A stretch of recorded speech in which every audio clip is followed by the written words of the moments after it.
এই ত্রিপুরা যে বিধানসভার ইতিহাসে একটা দিন দুপুরে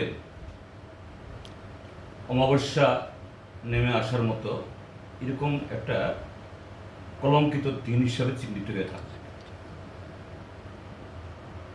গত 24শে মার্চ ভারতীয় গণতন্ত্রের পরম্পরা এবং তার যে ঐতিহ্য অনুসারে যে দল বিরোধী দলে থাকেন তার নেতা শাসক দলের উত্থাপিত বা সরকার উত্থাপিত বাজেটের উপরে আলোচনার সূত্রপাত করেন। সেই সুবাদে সেই স্ট্রেংথে সেদিন আমি কথা বলতে উঠেছি বা উঠব। সাধারণত এরকম যখন আলোচনার সূত্রপাত হয় সেই সময়েতে সভার যিনি অধ্যক্ষ, পার্লামেন্টের ক্ষেত্রেতে স্পিকার, বিধানসভার ক্ষেত্রে স্পিকার, তারা কিভাবে সদস্যরা কথা বলবেন, কত সময় নিয়ে বলবেন, সংক্ষিপ্তভাবে তার একটা ধারণা দেন। কিন্তু আমি দেখেছি, আমি সাংসদ ছিলাম, পার্লামেন্টেও সেই পার্লামেন্টে বিরোধী দলের তার সাইজ কত বড় এটা সেভাবে বিবেচিত হয় না। বিধানসভার ক্ষেত্রে আমি দেখেছি, এখানে যখন কংগ্রেস দল, এই কংগ্রেস দলের নেতারাই অনেকে এখন বিজেপিতে গেছেন, তারা শাসক দলে পরিণত হয়েছে। কখনো তারা 8 জন ছিলেন, কখনো তারা 9 জন ছিলেন, 10 জন ছিলেন। মিনিমাম 1 ঘন্টা, কখনো তার চেয়েও বেশি তারা এই বাজেটের উপরে আলোচনা অংশগ্রহণ করেন। কারণ বিরোধী দল তারাই তো বলবেন, সরকারের ভুল ত্রুটি ধরবেন এবং সরকারকে নানা ধরনের গঠনমূলক প্রস্তাব দেবেন। কিন্তু সেদিন এত পরিকল্পিত,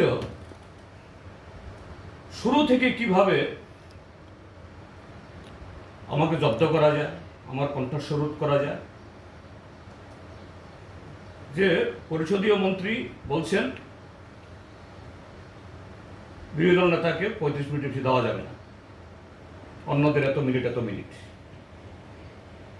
বিরোধী দল নেতা কথাই শুরু করলেন না, এই কথা তো বলবেন স্পিকার, তিনি ডিক্টেট করে দিচ্ছেন। বললাম ঠিক আছে, কথা শুরু করি। এবং আপনি মাননীয় অধ্যক্ষ এবং পরিষদ দলের নেতা, এরা এই হাউসের দীর্ঘদিনের সদস্য ছিলেন। সেই সময়গুলোতে আপনারা যত সময় নিতেন, নিশ্চয়ই এত সময় আমি নেব না। কিন্তু আমি যখন শুরু করলাম 20 কি 25 মিনিটের মাথায়, আর জেনারেল ডিসকাশনে বাজেটের যে দুর্বলতা, এটাকে চিহ্নিত করার জন্য আমি নানা উদাহরণ আনব। এটা বাজেট প্রস্তাবেও এইভাবে জাতীয় অর্থনীতি, সারা পৃথিবী ইত্যাদি এই লিখিত আকারে আছে এবং তারাও বলছেন। তো আমি এগুলো ভূমিকাটা করে মাত্র শুরু করেছি পয়েন্ট অফ অর্ডার। এখানে তো পয়েন্ট অফ অর্ডার হয় না, জেনারেল ডিসকাশন। আমি বললাম খুব বিনয়ের সাথে, যদি পয়েন্ট অফ অর্ডার থাকে আপনি আমার বক্তব্য খণ্ডন করুন, আমি শুনতে বাধ্য। আমি স্পিকার তাকে ইন্ডালজেন্স দিয়ে যাচ্ছে। এরপরে 30 মিনিট পার হতেই চেয়ার থেকে আরম্ভ হয়েছে, আর কতক্ষণ বলবেন আপনি, আপনার সময় শেষ। অর্থাৎ আমার যে এই 30 মিনিটের বক্তব্যে প্রায় 10 মিনিট এইভাবে হট্টগোল করে একদিকে আমাকে ডিরেল করার চেষ্টা, আরেকদিকে আমার সময় নষ্ট করার চেষ্টা, এইভাবে গড়িয়েছে। স্বাভাবিক একটা সময় লেগেছে, কেননা এই তর্কে বিতর্কে পরিবেশই তো নেই।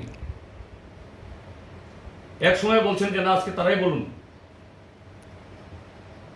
এত তো আমার বলতে হবে না, এত সময় নেওয়ার দরকার নেই। আমার পয়েন্টগুলো শেষ হলে আমি নিজে বসে যাই।